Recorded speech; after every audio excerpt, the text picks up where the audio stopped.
کے پاس لے کر جائیں گے تو میں سرنڈر کرنے کے لیے تیار ہوں. تو مسلمانوں نے کہا ٹھیک ہے, اس میں کون سی بڑی بات. تو انہوں نے ہرمزان کو پکڑا اور اسے سیدھا مدینہ میں خلیفہ کی طرف روانہ کیا. ہرمزان پہلی بار مدینہ میں داخل ہوا اور اس کا خیال تھا کہ خلیفہ عمر کا ایک بہت بڑا محل ہوگا اور باقی بادشاہوں کی طرح ایک بہت بڑے دربار میں بیٹھے ہوں گے. لیکن وہ یہ دیکھ کر حیران رہ گیا کہ دنیا کا اتنا بڑا بادشاہ ایک سادہ سی بلڈنگ میں زمین پر آرام فرما رہے تھے. کہا جاتا ہے یہ دیکھ کر ہرمزان نے پوچھا بھی کہ خلیفہ کے گارڈز کدھر ہیں. تو اسے بتایا گیا کہ خلیفہ عمر کو ان چیزوں کی ضرورت نہیں ہوتی. لوگوں نے حضرت عمر رضی اللہ عنہ کو اٹھایا اور انہیں کہا کہ یہ پرشین امپائر کا بہت بڑا جنرل آپ سے ملنے آیا ہے. لیکن حضرت عمر نے کہا کہ میں تب تک اس سے بات نہیں کروں گا جب تک اس نے یہ بادشاہوں والے کپڑے پہنے. جاؤ اور اسے بدل کر آؤ. جب ہرمزان اپنے کپڑے بدل کر بالکل عام انسان کی طرح حضرت عمر کے سامنے پیش ہوا تب حضرت عمر نے اسے اپنے پاس آنے کی اجازت دی. لیکن اس ہرمزان کی وجہ سے پہلے ہی اتنے مسلمان شہید ہو چکے تھے کہ حضرت عمر اسے سزائے موت دینے کا ارادہ کر چکے تھے. لیکن آتے ہی ہرمزان نے کہا کہ مجھے پانی پلایا جائے. جیسے ہی اسے پانی دیا گیا تو ہرمزان نے وہاں سب کے سامنے حضرت عمر سے کہا کہ مجھ سے وعدہ کریں جب تک میں اس پانی کو نہ پیوں تب تک مجھے کوئی قتل نہیں کرے گا. جیسے ہی حضرت عمر نے ہرمزان کی بات مان لی ہرمزان نے وہ پانی زمین پر پھینک دی اور کہا میں نے تو پانی پیا ہی نہیں بلکہ یہ پانی تو اب میں کبھی پی نہیں سکتا اور اب آپ کے وعدے کے مطابق مجھے کوئی نہیں مار سکتا. جس کے بعد ہرمزان نے جلدی سے اسلام قبول کر لیا اور اس طرح مدینہ میں اپنی جان بچا لی. حضرت عمر نے بھی یہ دیکھ کر ہرمزان کو معاف کر لی. لیکن انہیں پتا تھا کہ ہرمزان کوئی عام انسان نہیں بلکہ پوری پرشین امپائر کا آرمی چیف ہونے کی وجہ سے ہرمزان کو اس امپائر کے ایک ایک کونے کا پتا تھا.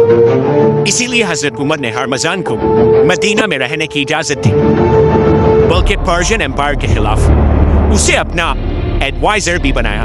لیکن حضرت عمر کو اس بات کا پتہ نہیں تھا کہ ایک دن یہی ہرمزان ان کی شہادت ایک بہت بڑا رول پلے کرے گا.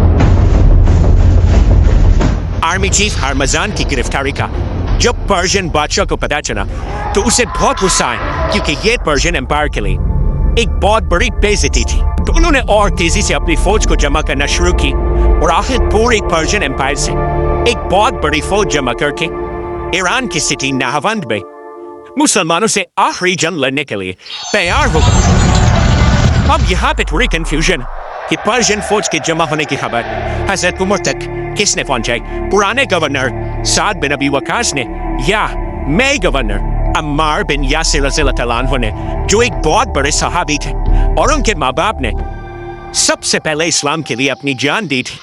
حضرت عمر کو جب اس کا پتہ چلا تو انہوں نے اپنے سارے منسٹرز کی ایک میٹنگ بلائی اور ان سے پوچھا کہ ہمیں کیا کرنا چاہیے. جس پر حضرت عثمان نے انہیں مشورہ دیا کہ آپ کو خود ایک بہت بڑی فوج لے کر پرشین بادشاہ سے لڑنے کے لیے جانا چاہیے. لیکن حضرت علی نے کہا کہ نہیں, خلیفہ کو مدینہ میں رہ کر کسی اور کو بھیجنا چاہیے. تو حضرت عمر نے ایک بار پھر حضرت علی رضی اللہ عنہ کی رائے کو پسند کی اور 30,000 کی بڑی فوج جمع کر کے اسے پرشین امپائر سے آخری جنگ کے لیے روانہ کیا. جس کے بعد نہاوند پہ اسلام اور پرشینز کی آخری بہت بڑی جنگ اور آخر بہت مشکلوں سے مسلمان یہ جنگ جیت کر.